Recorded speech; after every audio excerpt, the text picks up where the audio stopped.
Welcome to M1 news.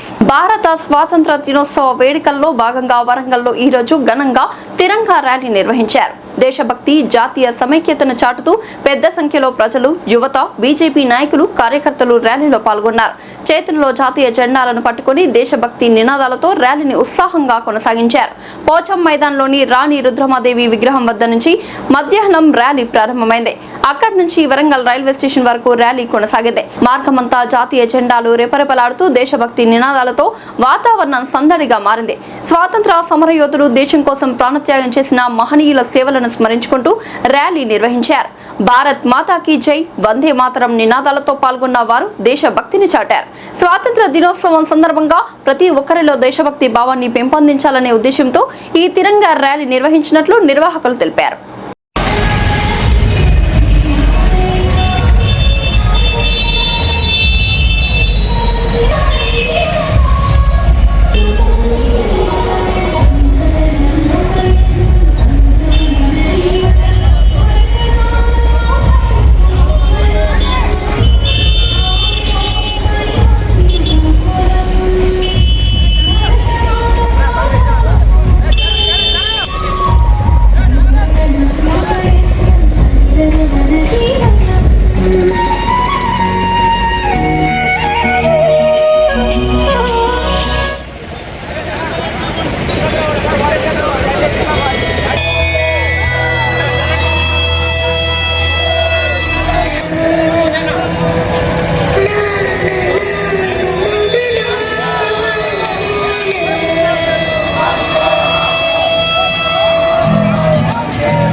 ఏదైతే ఇవాళ మన జెండా ఉందో ఈ జెండా మనకి ఒక ధైర్యాన్ని ఇస్తుంది, ఒక స్ఫూర్తిని ఇస్తుంది.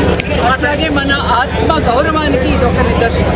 నిజంగానే ఇవాళ వరంగల్ వీధిలో మనం ఈ జెండాను పట్టుకుని ఒక పాదయాత్ర చేస్తుంటే నిజంగానే చుట్టుపక్కల వాళ్ళందరూ కూడా రికార్డ్ చేసుకుంటూ చాలా బాగా జరిగింది. ఇక్కడ దీనికి కులానికి మతానికి అతీతంగా అందరూ కూడా దీంట్లో పాల్గొన్నారు.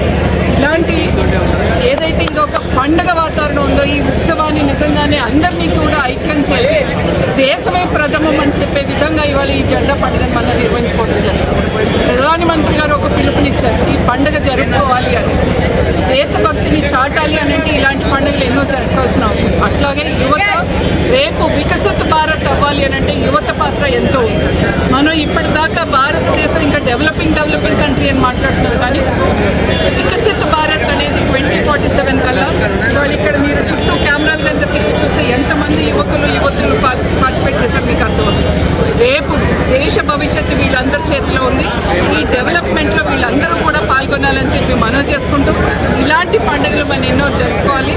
దీన్ని ఏర్పాటు చేసిన మన గంట రవికుమార్ గారు ఇతరులు అందరూ కూడా ఈ టీం అంతా ఎవరైతే కష్టపడ్డారో వారందరికీ పేరు ధన్యవాదాలు తెలియజేసుకుంటూ, అట్లాగే మీడియా మిత్రులు మీరు కూడా ఒక 3 కిలోమీటర్స్ మాతో పాటు రావటం కవర్ చేయటం మీ అందరికీ కూడా ధన్యవాదాలు తెలియజేసుకుంటున్నా. భారత్ మాతాకి ఆ రోజు పోరాడిన మరి నాయకులందరూ కూడా వారి యొక్క ఆత్మశాంతి చేకూర్చాలి, వారి కుటుంబ సభ్యులకు కూడా చేయాలి. ఏమి హత్యగా మరి తిరంగ యాత్ర అంటే ఏంటనేది ఆ యొక్క తిరంగ పత్రము ప్రతి గుండెల్లో అతుక్కోవాలనే దిశగా వారు చేయడం జరిగింది. దాన్ని పూర్తిగా చెప్పకుండా ఈరోజు తెలంగాణ రాష్ట్రంలో వరంగల్ జిల్లాలో వారు మరి ఉద్యమ నాయకులు యువకులు యువత అందరూ కూడా మరి వారితో పాటు మహిళలు కూడా వారితో పాటు మీరు అంటే పత్రికా మిత్రులు కూడా నిజంగా నడవడం గర్వకారణం. ఎందుకంటే ఓరుగల్ అంటే ఈ దేశంలో ఈ రాష్ట్రంలో అందరికీ కూడా తెలియజేసిన ఈ తెలంగాణ రాష్ట్రంలో మరి పురుటిగడ్డ అనేది అందరికీ కాబట్టి దాంట్లో పురుటిగడ్డ బిడ్డలుగా వంశాన్ని స్టార్ట్ చేశారు. కాబట్టి మీ అందరి తరఫున ముఖ్యంగా రేపు 15 తారీఖు తెలియజేస్తున్నారు. భారత్ మాతాకి ప్రధాని గౌరవనీయులు నరేంద్ర మోడీ గారు ఇచ్చిన పిలుపు మేరకు దేశంలోని కాశ్మీర్ నుంచి కన్యాకుమారి వరకు విభిన్న జాతులు, తెగలు, సంస్కృతులు, సంప్రదాయాలన్నీ మిళితమై ఏకత్వంలో భిన్నత్వంలో ఏకత్వం అనే విధంగా భారతదేశ సంప్రదాయం ఉంటుంది. ఈరోజు జంజీ జనరేషన్లో అదేవిధంగా ప్రజలందరిలో మనము జాతీయ భావం, జాతీయ సమగ్రతను కాపాడుకోవాలంటే ఈరోజు ప్రతి ఇంటి పైన కూడా మన 30,000 జెండాను ఎగురవేయాలని నరేంద్ర మోడీ గారు పిలుపునివ్వడంతో ఈరోజు భారతీయ జనతా పార్టీ మరియు అనేక అసోసియేషన్లు మరియు కాలేజీ యువత ఈరోజు పాల్గొని దాదాపు 6,000 మంది యువతతో ఈరోజు వరంగల్ నగరంలో తిరంగ యాత్ర ర్యాలీ చేపట్టడం జరిగింది. ఒకటే దేశంలోని ప్రజలు, ఈ దేశంలో నివసించే వాళ్ళందరూ కూడా దేశం ఫస్ట్, తర్వాతనే కుటుంబం అనే విధానంతో బతకాలని, దేశంలో స్వాతంత్ర ఉద్యమంలో ఎంతో మంది త్యాగులు, స్వాతంత్ర ఉద్యమకారులు ప్రాణాలు అర్పించడం వల్ల ఈరోజు స్వేచ్ఛాపూరితమైన ప్రజాస్వామ్య దేశంలో మన అందరం జీవిస్తున్నాం. కాబట్టి అలాంటి మహనీయులను ఒకసారి గుర్తు చేసుకుంటూ జాతీయ సమైక్యత కోసం, దేశభక్తి యొక్క పెంపొందడం కోసం ఈరోజు నరేంద్ర మోడీ గారి ప్రభుత్వం పనిచేస్తుందనే దానికి కారణం ఈ తిరంగ ర్యాలీ యాత్ర. కాబట్టి దేశ ప్రజలందరూ కూడా రేపు ఉదయమే ఎక్కడెక్కడ మీ వీధులలో, గల్లీలలో ఒక జెండాను ఆవిష్కరించుకొని 80వ స్వాతంత్ర దినోత్సవాన్ని ఒక పండుగ వాతావరణంగా జరుపుకోవాలని కోరుకుంటూ మీ అందరికీ కూడా స్వాతంత్ర దినోత్సవ శుభాకాంక్షలు.